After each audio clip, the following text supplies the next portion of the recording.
Ever feel like you're just one email away from screaming, or maybe like one traffic jam away from losing it completely? Yeah, I think we've all been there. Well, today we're diving deep into stay calm, think smart, to figure out how to handle those moments without losing our cool. And the cool thing is this isn't just some like meditation guide, right? It's about how being mindful and thinking critically actually work together so you can make smarter choices even when things get stressful. It's funny you should mention that, because in the very first chapter, Starting Smart, they use this analogy about mountain climbing, which I thought was so fitting. Oh, yeah. Yeah, it's like we're all starting at base camp, and that peak that we're trying to reach is being calm and making good decisions.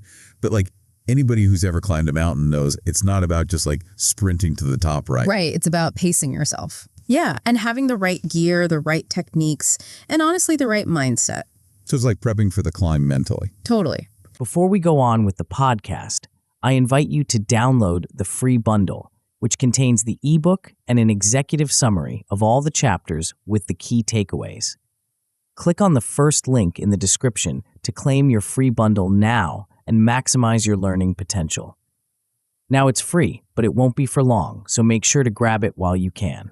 One of the things they say that I find so interesting is that if you think about your mind in a stressed state, it's almost like trying to climb a mountain in a really thick fog. You just can't see clearly. Your emotions cloud your judgment, and it's so easy to make mistakes when you can't think straight. So by learning these techniques, we're kind of like clearing the fog so we can actually see where we're going. Exactly. And just like a climber trains their body for strength and endurance, this audiobook is all about training your mind to stay calm and focused even when things get tough. It's like building mental muscle. That's a great way to put it. Because let's be real, who hasn't like sent an email in the heat of the moment and then instantly regretted it? Oh yeah, all the time. Or like caved under pressure and made a decision that we knew deep down wasn't the best choice. Oh, the worst. Yeah, it's like our emotions totally hijack our better judgment sometimes. It's so true, and we've all been there, but this audiobook really emphasizes that we don't have to be slaves to our emotions.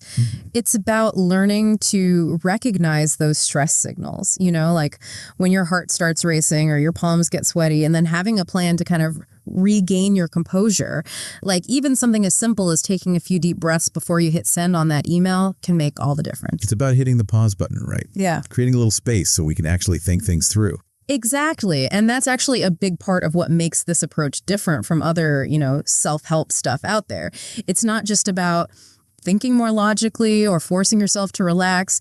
It's really about integrating calmness and critical thinking so they work together. So it's not about becoming like these totally zen robots with no emotions. Right. It's more about creating a mental toolkit we can use in those unavoidable stressful situations that always seem to pop up. Yeah, like a toolkit for your mind. I like that. And learning to use our emotions as information rather than letting them control us. Exactly. And what's really cool is they talk about how these skills don't just benefit you in those like high pressure moments.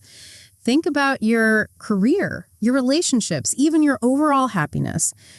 The book argues that by learning to make better decisions and navigate challenges more effectively, you're opening up all these new possibilities that a stressed out reactive version of yourself might totally miss out on. Okay, so we're definitely sold on the why this is important. But how does the book actually break down this process of learning to stay calm and think smart? Before we continue, I want to remind you that you can always find the free audiobook version of this book on the main Grow to the Top channel.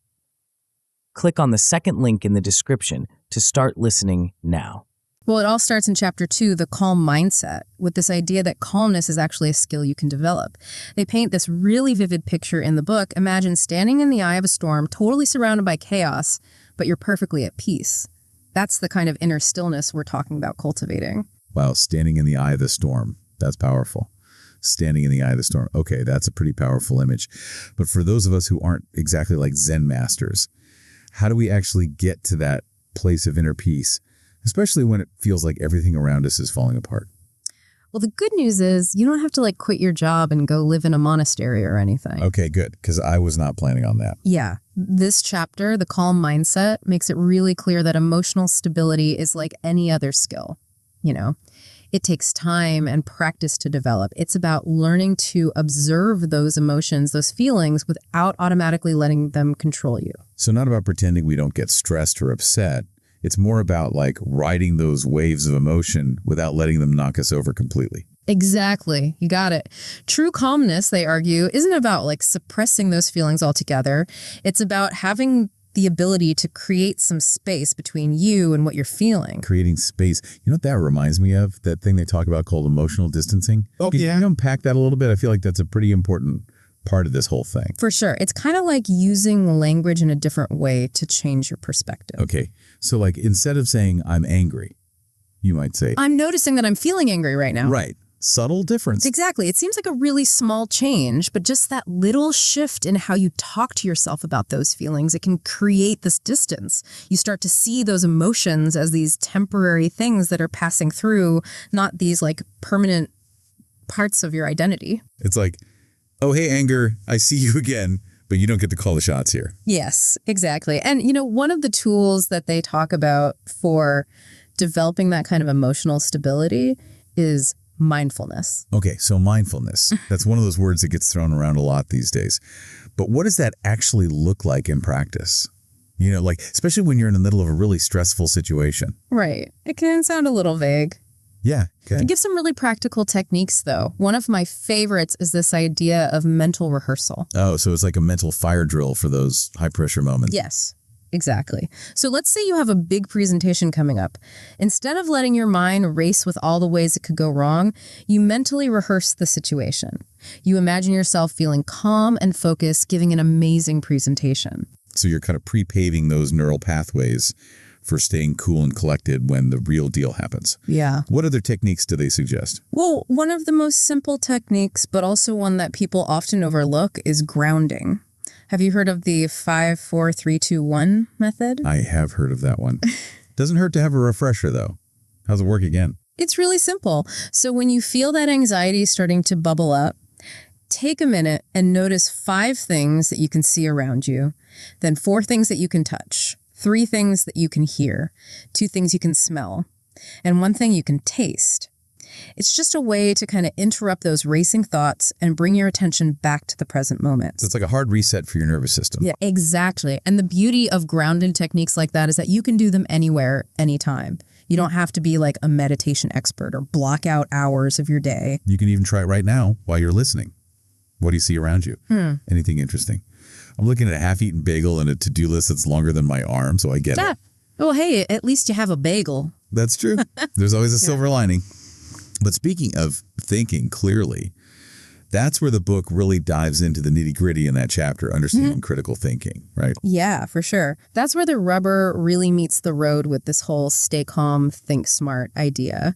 They describe it like being an explorer in this big uncharted territory. You know, it's full of information. Some of it's true, some of it's false, and a lot of it's somewhere in between. And your job is to become this really savvy explorer who can navigate that whole landscape and figure out what's reliable and what's just misleading. That feels especially relevant these days with how much information is constantly coming at us from every direction. Social media news feeds, podcasts, like it's hard to know what to trust sometimes. It really is. And without those critical thinking skills, it's super easy to get swept up in persuasive language or misleading stats or even our own biases without even realizing it. One of the most basic principles they talk about is being able to tell the difference between a fact and an opinion. That seems so basic. But honestly, I've definitely caught myself taking something as fact when it was really just somebody's very strong opinion. It's such an easy trap to fall into, right? The book gives this great example. They say the Earth orbits the sun. Okay, that's a verifiable fact. But then they say summer is the best season. And that's clearly an opinion, even if someone's saying it like it's the absolute truth. Right, like those are fighting words in some circles. Totally. And then they go on to introduce this idea of logical reasoning, which honestly sounds kind of intimidating at first. Yeah, it makes me feel like I should be dusting off my old textbooks or something. Is this about like complex equations and stuff? No, not at all. They break it down in a way that makes total sense. It's more about learning how to build an argument, how to evaluate other people's arguments, and how to spot those logical fallacies that people use all the time. Logical fallacies. You're going to have to explain that one. Okay, so imagine someone says, You don't agree with this new environmental policy, so you must hate trees. That's an example of a straw man fallacy where they twist your words or misrepresent what you said so it's easier to attack you. Oh my gosh, that is such a common tactic, especially online. It's like once you see it, you can't unsee it. Right. So becoming aware of those common fallacies is a big part of thinking critically. It's like having a BS detector in your brain. Totally. It helps you spot when someone's using bad logic to try and win an argument. It's like mental self-defense for the modern age. Exactly. And they suggest something you can try the next time you're reading a news article, especially about something controversial. Try to pick out the facts from the opinions and see if you can spot any logical fallacies being used. So it's about bringing that critical eye to everything we read and watch and listen to every day. Exactly. It's about becoming a more discerning consumer of information. So we've cleared the fog, we're thinking clearly, we're calling out those logical fallacies left and right. What's next on this stay calm, think smart journey? Well, now they get into something that can really trip us up even when we are thinking clearly. Emotional triggers. You know, those situations or people or even memories that can just hijack our brains and make logic fly out the window. We've all been there. You know, like you're having a perfectly reasonable conversation with someone and then bam, something they say just sends you right back to high school arguing with your parents. The worst. And in those moments, it doesn't matter how smart you are or how level-headed you usually are. Those emotions can take over and lead you to make choices that you totally regret later. So how do we deal with those emotional landmines, especially when it feels like they can pop up out of nowhere? Well, the key, they say, is self-awareness. It's about getting really familiar with your own personal triggers. You know, the things that have a tendency to throw you off balance, and then coming up with strategies to manage those triggers when they show up. So it's like knowing your own personal kryptonite and having a plan for when it inevitably shows up. Exactly. And one of those strategies is that thing we were talking about earlier, emotional distancing. Remember that subtle language shift? Instead of saying, I'm furious, you say, I'm noticing I'm feeling angry right now. That's the one. Because that little change can actually make a world of difference. It puts a little space between you and that big feeling so you can observe it without letting it completely take over. It's like, hey, anger, nice to see you again, but I'm in charge here. Yes, exactly. You're acknowledging that those feelings are temporary, they're not going to last forever, and you have a choice about how you respond to them. There's something really empowering about that. Totally. And the book argues that learning to make that choice is a huge part of this whole stay calm, think smart idea. It's about recognizing that we have more control than we think. We're not just at the mercy of our emotions. We can actually choose how we respond to them. But okay, so let's say we're feeling calm and collected and we've navigated those emotional landmines, but then we're faced with a really complex situation. Like, how do we actually break it down and make a good decision? That's where the next chapter comes in situation analysis. And this is where they really get into the nuts and bolts of how to do that. There's this one analogy they use that I absolutely love. Imagine you're looking at a huge, intricate tapestry, right? At first glance, it's just this overwhelming jumble of colors and shapes. But as you start to look closer, piece by piece, you start to see those patterns. You start to notice the individual threads that make up the bigger picture. Okay. Yeah, I see where you're going with this. It's like that with any problem or decision. Instead of getting overwhelmed by the enormity of it, you break it down into smaller, more manageable pieces. It's like the old saying, how do you eat an elephant? One bite at a time. Exactly. And the book gives us a really helpful framework for doing that. Have you heard of the 5 W's and H? Of course. Who, what, when, where, why, and how. It's like journalism 101. Right. But it's also a great tool for decision making. By systematically asking those questions about the situation, you're making sure you're not missing any crucial details before you even try to come up with a solution. It's like having a mental checklist to make sure you're really seeing the whole picture. Exactly. And they also talk about how it's not enough to just gather information. You have to evaluate it critically, too. Like, where did this information come from? Is it reliable? Are there other perspectives I need to be considering? So it's about thinking critically about our own thinking, making sure we're not biased or jumping to conclusions. Exactly. Which brings us to the next step in the process, which is problem-solving skills. And they make this really important point right up front. Problem-solving isn't some magical ability that some people are born with and others aren't. Right. It's not like some people just magically know how to solve every problem. Exactly. It's a skill, and like any skill, you can learn it and you can get better at it with practice. That's a really empowering way to think about it. It makes it feel much more attainable. Totally. And one of my favorite techniques that they talk about is the 5 whys method. Have you heard of that one? I have, but I'd love to hear you explain it. So it's basically about getting to the root cause of a problem by asking why over and over again. Why is this happening? Okay, well, why is that? And so on. It sounds so simple, but I can see how it would be really effective. You just keep digging deeper until you get to the core issue. Exactly. It's like peeling back the layers of an onion. And when you understand the root cause of a problem, you're in a much better position to come up with the solution that actually works. It's not just about putting out fires, it's about preventing them. I love that. And they don't just talk about the why, they also provide this great framework for the how. They call it the ideal problem-solving model. So first you identify the problem, then you define it in a really clear and specific way. Then you explore potential solutions. That's where brainstorming comes in, thinking outside the box, considering all the options. And once you've explored those options, then you act on the best one and you put your plan into action. And the last step, which is so important, is to look back and learn from the experience whether it was a success or not. It's like a little feedback loop. So you're always improving.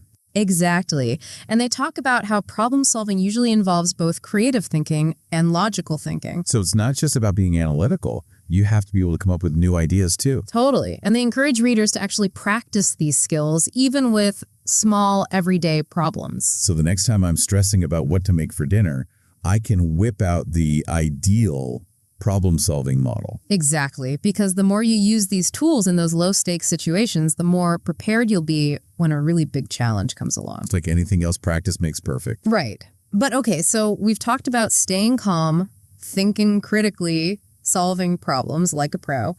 But what about those moments when we're under a ton of pressure and we need to make a decision fast? Like that's when our lizard brain really wants to take over. Yeah, our instincts aren't always right. Not always. So that's where the next chapter, Decision Making Under Pressure, comes in. And they start with this really intense scenario that always sticks with me. Oh, I know exactly what you're going to say.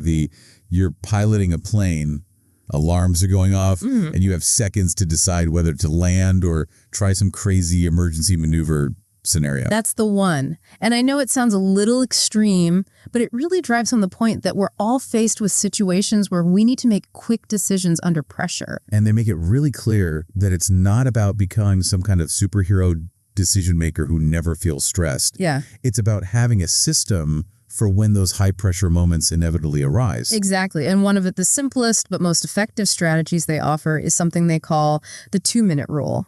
Tell me more. So when you're faced with a decision that you need to make, quickly give yourself just 2 minutes to gather the most important information, consider your options, and then just make a choice. It's about setting a time limit so you don't get stuck in that loop of overthinking or second-guessing yourself. Exactly. They also introduced the 80-20 rule. Have you heard of that one? Oh, of course. 80% of the results come from 20% of the effort. Exactly. So when you're under pressure, it's about identifying that 20%, the stuff that really moves the needle, and not getting bogged down in the other 80%. So it's about being strategic with your time and energy. Exactly. They also talk about a really cool method for making quick decisions with limited information. It's called the ICE method. Okay, I'm intrigued. Break that one down for me. Okay, so for each piece of information or each possible action, you ask yourself 3 questions. First, what's the impact going to be if this is true or if this works? Second, how confident am I in this information, or how likely is it that this is actually going to work? And third, how easy is this to actually do? So you're basically ranking things based on how impactful they are, how much you trust the information, and how easy they are to implement. Precisely. It's a way to cut through all the noise and focus on what really matters when you're under pressure, but they do make sure to emphasize that you don't want to be reckless. Speed is important in those situations, but not at the expense of accuracy. Right, it's about finding that balance. Yeah, exactly.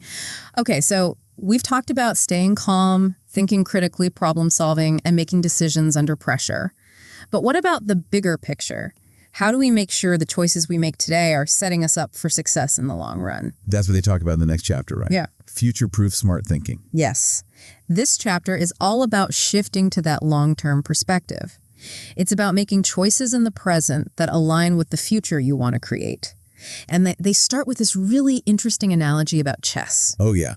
The one where you make a move that seems brilliant in the moment, like you capture the queen, but then a few moves later, you realize you've left your king totally vulnerable, and it's checkmate. That's the one. It's a perfect example of how our short-term thinking can actually sabotage our long-term goals. We're so busy celebrating the immediate win that we miss the bigger picture. And in a world that's changing so quickly, That long-term perspective feels more important than ever. So how do we actually develop that future-proof mindset? They talk about a really powerful exercise called the future self exercise. It's basically taking some time to visualize yourself 5, 10, even 20 years in the future. What does your life look like? What kind of person are you? And then you can use that vision to guide your decisions in the present. It's like creating a roadmap for your life with your ideal future as the destination. Exactly. They also recommend a tool called decision trees for those really big life choices. Basically, you map out all the possible consequences of each option, both good and bad, to help you make a choice that's aligned with your goals. But it's not just about those big decisions, It's about the small, everyday choices we make that add up over time. It's about building those positive habits that can compound over time and lead to big changes. Exactly. Like the tiny habits method. Have you heard of that one? I have. It's about starting small. Yeah, instead of trying to overhaul your entire life, you focus on incorporating 1 or 2 tiny positive habits into your routine. So instead of saying, I'm going to work out every day, you might say, I'm going to do 5 push-ups every morning when I wake up. It's about those small wins that build momentum and make it more likely that you'll stick with it. Exactly. So as we wrap up this deep dive into stay calm, think smart, what's the one thing you hope our listeners take away from this conversation? That's a great question. I think for me, the biggest takeaway is just how much power we have to shape our own experience. The world can feel really chaotic and unpredictable, but we don't have to be swept away by it. By developing our critical thinking skills, learning to stay calm under pressure, and making decisions that align with our long-term goals, we can approach life's challenges with so much more clarity, confidence, and purpose. Yes. It's about taking control of our thoughts, our emotions, and ultimately our lives. Learning to stay calm and think smart is a journey, and this book gives you all the tools you need to start that journey. It's a fascinating read for anyone who's ready to level up their life. And if you're ready to take it even further, the book hints at this idea of non-reactivity as like the next level of mastering calm and critical thinking. It's something to think about as you continue on your own journey of growth and self-improvement. Definitely something to explore. Until next time, thanks for diving in with us.